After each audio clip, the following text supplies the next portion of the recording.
Our next speaker is Diana Weston.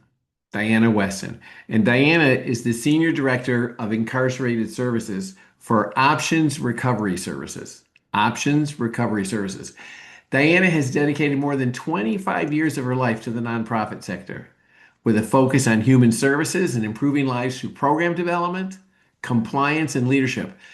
Beginning her career as a grant writer, she quickly became recognized for her expertise in strategic planning, contract management, and navigating county, state, and federal funding systems. And that's quite a thing, navigating county, state, and federal funding systems. These skills all led her into executive management roles. Diana also developed and facilitated a children's group with Angels of Choices in San Mateo County, providing support for children growing up in families impacted by addiction, incarceration, and dysfunction. And over the years, she's educated and facilitated hundreds of groups for both children and adults, helping individuals better understand family systems and recovery. She holds a Bachelor of Arts degrees in humanities with an emphasis in psychology. And as the Senior Director of Incarcerated Services for Options Recovery Services, she leads innovative rehabilitative programs inside California prisons. Deeply committed to community services, she also volunteers as a commissioner for the City of Kingsburg's Community Services Commission and has served on multiple nonprofit boards, including the Development Executives Roundtable, Angels of Choices, and St. Francis Homeless Project. Again, you can send any questions that you think of while Diana's speaking to hashtag #MGraceJones, and we'll have Diana address them on the panel later. But right now, Diana, welcome. Thank you for joining us and your presentations about the ripple effect of change, rehabilitative programming inside California Department of Corrections and Rehabilitation. Welcome, Diana Weston. Thank you so much for joining us today. Thank you, David. Okay. Ah. So I want to thank everybody. Good afternoon. I'm so happy to be here today. Uh, Thank you, Israel. I feel like maybe you said everything. I really, there's not much more. And yes, I do think that the award goes to him. So, um, I like how he pointed out, programming just helps reveal the humans we're meant to be, right? So I thank you so much. Thank you to Prisons to Partnerships for this opportunity, and to Peg Miller for inviting me. I've known Peg since I started at Options Recovery Services a little over 6 years ago. And so when she asked if I'd be willing to do this event, I was a little intimidated. So bear with me. I'm a little nervous, but I'm happy to be here. Um, okay, so I want to talk about what we at Options do in inside CDCR in the California state prison systems. Um, and OMCP, the Occupational Mentor Certification Program, previously known as the Offender Mentor Certification Program, but mostly known as OMCP, uh, is probably one of California's most transformative rehabilitative and workforce development programs within California state prisons. I'm probably very biased when I say that, but Diana, can you say the name of it again, please? OMCP is known as Hmm. the Occupational Mentor Certification Program. Thank you. So, um, I love what we do. I'll warn you, giving me only 20 minutes to talk about this is a challenge. I could talk about it all day. So, uh, because and part of that is because of what we do, the change is so profound, right? It touches individuals, families, um, housing units within the prisons, entire prison yards, and countless communities across California. Last year at this same exact conference, you heard from Options Executive Director Justin Phillips. So for those of you that are new to OMCP, if you weren't here last year, let me give you a little overview of what OMCP is. So I don't know. Hey Mark, I sent a PowerPoint. I don't know if you had time to. Oh, look at that. I see something happening. Yes, thank you. Okay. All right. So, Okay, so OMCP is operated by Options Recovery Services in partnership with California Department of Corrections and Rehabilitation, specifically with Division of Rehabilitation. Um, and what it is it's a program and it's a pathway to becoming a fully certified substance use disorder counselor. This is a skill that can be then used while you're inside prison working as a certified mentor, but also uh, once an individual leaves, they have that opportunity to then use those skills however they choose to. Some might become executive directors, like Mr. Garcia. So this is a great platform. So the program participants engage in 18 weeks of substance use disorder treatment. So they themselves have to go through a little bit of transformation. That's actually one of the main requirements. Then they will have about 400 uh, hours of academic education training. And the instructors that are part of OMCP, they say that this is one of their most favorite things to do, and that these are the best students that they've ever taught. It's a very dynamic environment. It's a very therapeutic environment. After they go through a bunch of education and they then move into co-facilitation and practicum. And then they do very quickly after, a few months of practicum, exam prep, and then they take an exam and they have graduation. State certification through the Department of Healthcare Services is through the three certifying agencies in the state of California, CADAPT, CADI, and CCAP. Um, so OMCP was launched in 2009 at CSP Solano.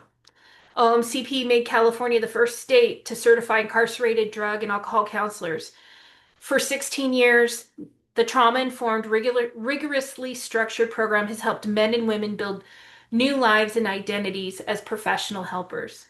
We now operate at 7 institutions as training sites. So we are at CCI in Tehachapi, California Men's Colony in San Luis Obispo, Corcoran in Corcoran, um, CSP Los Angeles County, which is in Lancaster, Solano, our original training site, and we have one women's training site at the Central California Women's Facility and Valley State Prison, also in Chowchilla. We have approximately 600 participants in 30 prisons within California. There's approximately 91,000 incarcerated individuals currently within the state of California. Less than 1% of this population participate in OMCP. This demonstrates the power of peer-led rehabilitation. Right now, there are currently 151 of those 600 individuals that are trainees. So they haven't graduated and they're in the education. 237 have graduated, which is a huge milestone, and I'm going to share more about that. Um, and they're registered interns. So they've taken their exam, they've done all the education. And then we have 171 men and women that are certified counselors, and they are working within all of the institutions that provide substance use disorder, which are over 30 if you include the programming at MCRPs and FCRPs, and those are the pathway to leaving prison. So they're actually out and working in the community. So in the ages of the participants are huge. Our youngest participants right now are 25 years old. They've been in prison for a long time, some since they were 14, 15. And our oldest participants, we have two gentlemen that are 73. So, age doesn't matter. That's one of those things. In terms of demographics, um, our participants are from every background possible, every ethnicity, and they are also, we have individuals that are life without parole. We have a few recently that are condemned but are allowed to program now. and they're making a difference and they're creating change. So the criteria, in order to even get into OMCP, in order to get into OMCP, it's not easy. And it's a decision and it's a choice, right? But in order to do that, there is a criteria that has to be met. And then if an individual does meet the criteria, they have to complete an application, they have to build a resume, they have to write an essay, and they need two staff referrals as well as um, they go through a screening process and then they have an interview. So it takes a minute. It takes a minute for an individual to get to OMCP if this is what they want to do, if this is their calling. Um, I try as the senior director, so I oversee all of the programming for options recovery services with that inside CDCR. So I try to meet every new training class, right, when they become recruits, and uh, I always want to know why they had a choice. They chose OMCP, and I always want to know what their choice is. Why OMCP? Why now? So, uh, and it's just one of those moments where I think it's important. And I think it's important because I want them to know that they matter and that they earned their seat there. So after I listen to each person explain their why, and usually there's a little conversation, I then say, "May I shake your hand?" Um, and so far, nobody said no. And when I do that, I say, "Thank you for sharing your why." This is some variation of this, but I'll say, "Thank you for sharing your why. Welcome to OMCP family of healers. We need you because we really, really do." Um, and this moment matters. This communicates dignity, professionalism, and humanity. It signals not that this isn't just education, this is transformation, and it's a choice that they're making. Um, so I say all that because I think it's important for you to kind of grasp um, sort of what OMCP embodies. It's not just training and scoring on an exam, right? So, and that everybody matters. Everybody matters, and that something Israel said about um, these individuals are already smart. They're already talented. Um, they already have so many gifts. This is just about revealing them and helping them, give them a safe place to do that. And OMCP tries to do that. So the heart of OMCP, what I think is the heart of OMCP, is the parallel process. So the parallel process is essentially the belief that to help others, you must understand self, right? So what that means is that when they're in the classroom, that they are having deep introspection. Um, I think for most of us, we think vulnerability is a dirty word, but we embrace it in OMCP. Um, Self-examination. So it's not just about becoming a professional, it's about uh, what ticks for me and understanding self in order to be able to help others. Emotional intelligence, being able to regulate self, having deep compassion and empathy for the other person, as well as professional growth. It's courageous work. This is not for the weak. It is healing work. It's the foundation for becoming a certified substance use disorder counselor. And that you have to be a counselor that you lead with authenticity and integrity because I've heard this many times from a lot of our mentors. And it's true in terms of having that therapeutic element. It is not so much about um, knowing the science of addiction. It's about being able to listen and being able to hear what others are saying because for all humans, we need to be seen and heard. And so that is the one thing that I like to ensure we do when we have people in that classroom is we role model listening skills. We role model compassion, integrity, vulnerability. We're in this with them. Um, so when one person changes, nothing around them is untouched. I am a firm believer in that. And that's the ripple effect. That is the true ripple effect. So uh, there's so many good things that happen during this program all the time. But one of the more shared ones is graduation day. It's a day of renewal. This picture that you're looking at, this was the very first graduating class at Lancaster, level 4. And these guys had a real tough journey. When we did our expansion, it was in the middle of COVID and we had lots of shutdowns. And so this was a huge day. It was a long, long day coming. So graduation marks the formal end of education and the beginning of a paid internship. It's also one of the most meaningful days. Like I said, I call it Renewal Day because healing is visible everywhere you look. Um, I've witnessed reunification after decades, moms coming to see their sons, fathers meeting their children for the first time, entire families coming together around a loved one who is fought so hard to reclaim their life.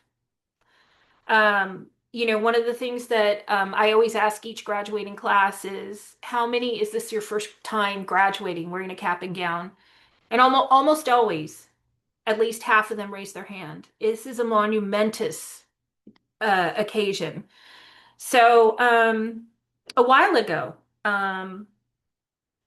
CDCR put out a YouTube video from one of our graduations. And it happened at Solano, and it's an exchange between two twin brothers that had been separated for years. So it's a 3-minute clip. If we could play it, I would love for everybody to see this.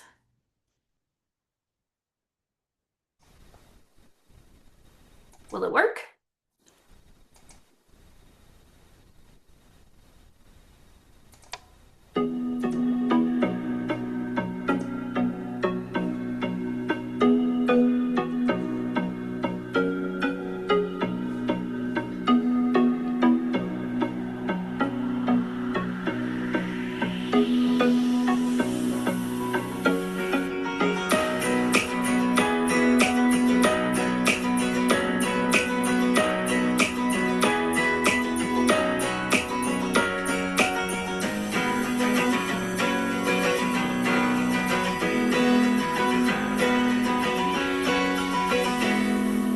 It's been 9 years since I seen him. Beforehand, when I would talk to him, I wouldn't ask any questions about how the family are doing. I wouldn't ask any questions about him or even about some of the successes that he had. Most of the times I would just ask him about, hey, can you send me a package?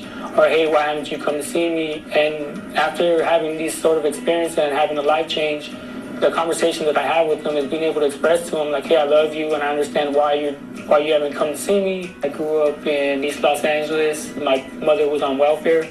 She was also in and out of prison. My parents were actually schooling me on gang mentality. I was just one day away from actually shooting somebody, and one day I did. I was 16 years old.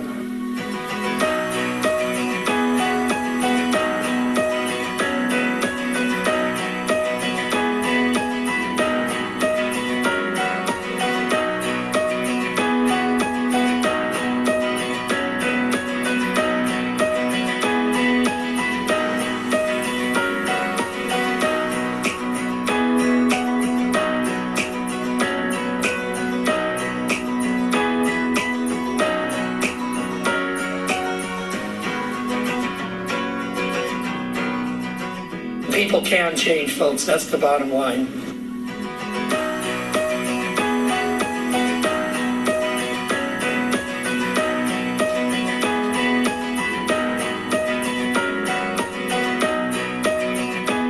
There's a place out there for you, and we're waiting on you.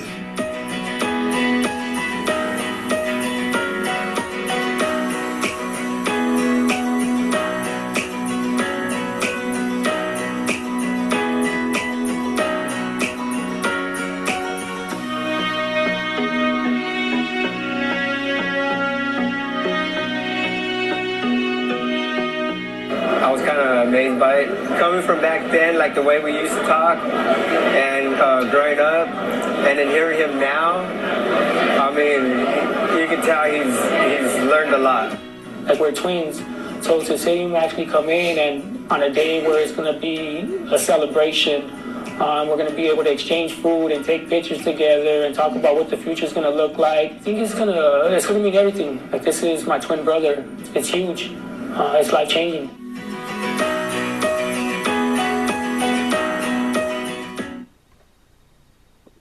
Okay, thank you for playing that. So, I actually got a little teary-eyed, and I've watched this many times. But what I wanted to say about that video that you just watched is that Mr. Baruman has now paroled and is living his, is continuing to live his life and achieve his goals and be with his family. So that's the other component to this is that, something that, the growth that started in there continues today, but out in the community, the ripple effect. So I know I'm running out of time.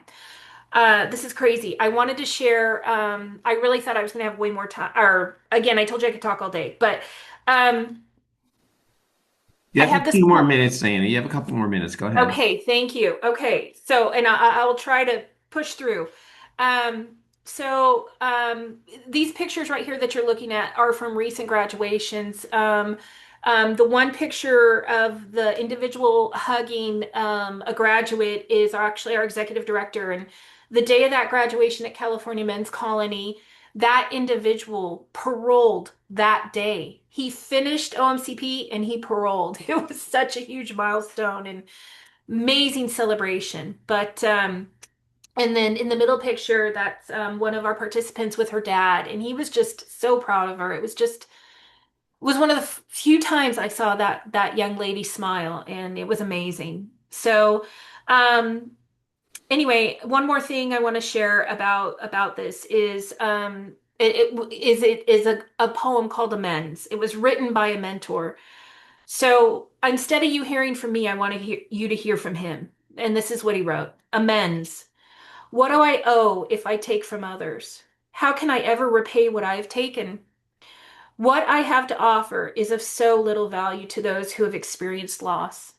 Today I offer all of me, the best version of myself. I am indebted to her because I took from them. I am indebted to the children because they are left with the byproduct of what I stole. I write to humanity as a whole.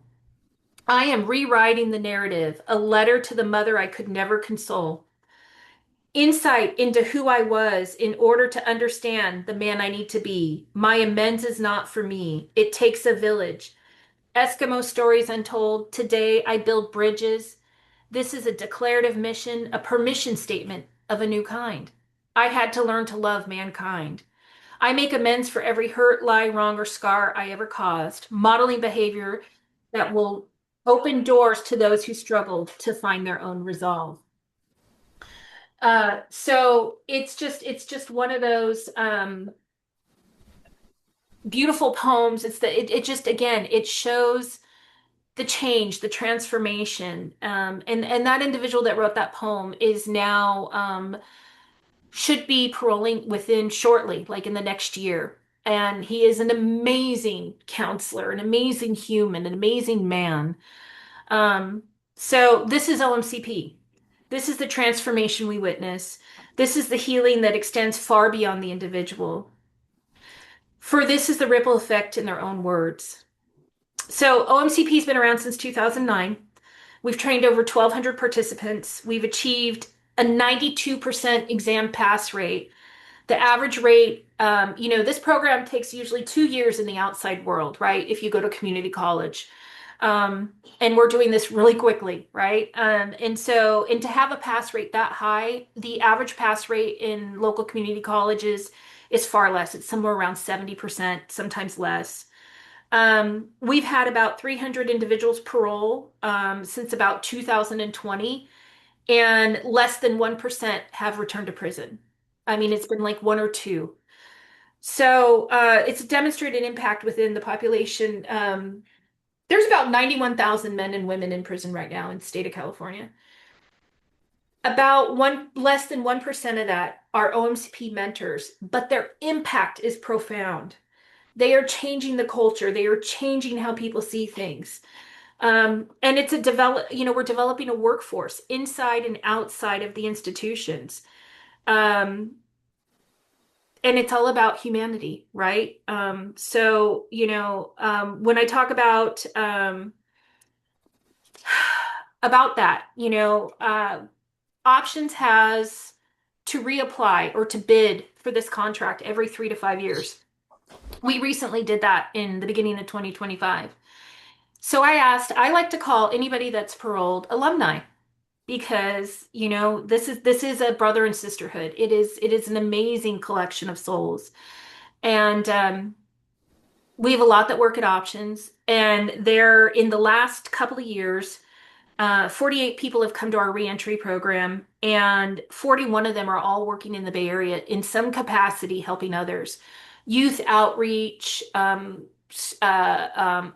outreach, mental health, you name it. And so, one individual, she is one of our managers at Options. She said, as a former gang member from Compton, California, and a former drug dealer, I found myself arrested at the age of 17. I was sentenced to 3 life sentences because of the hard work and education I received through OMCP. In 2015, I was found suitable. OMCP provided me with hope, a career, and the ability to reach a population that no one else can. And she is just an amazing, amazing counselor. So OMCP creates a chain reaction: treatment, education, exam, internship, certification, employment, stability, family reunification, and community healing. It starts with one person, one breakthrough, one journal entry, one moment of insight, one act of courage. It spreads to the housing units, to the yards, the classrooms, to reentry pathways, child-parent relationships, neighborhoods. And when one person changes, nothing around them stays the same. Our graduates become counselors, nonprofit leaders like Israel, program managers, motivational speakers. You're going to hear from one of my colleagues in the next session. And let me tell you, he's going to motivate you. Great. College students, We homeowners. do need I to know I'm finish out up of now time. then. All Yeah, right. any minute now. Mhm. Okay. Almost done. So, why OMCP matters? Lived experience is a credential. Healing is contagious. Rehabilitation works. Uh, Families benefit, communities benefit, and California benefits. So it's not just a program, it's a movement. And I just want to say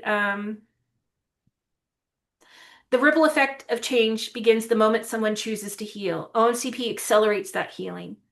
It multiplies it, it sustains it, and every graduate becomes a ripple maker, a healer, a change maker, and a bridge builder. When one person changes, nothing around them is untouched.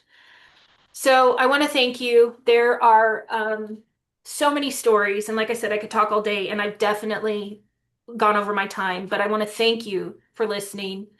My call to action is that the state of California is always looking for ways to cut funding, and Options does it best it can to provide these services. But if you ever feel compelled, uh, you know, we need your support. And I want to thank you today for being part of that and for listening. I appreciate all of you. Thank you.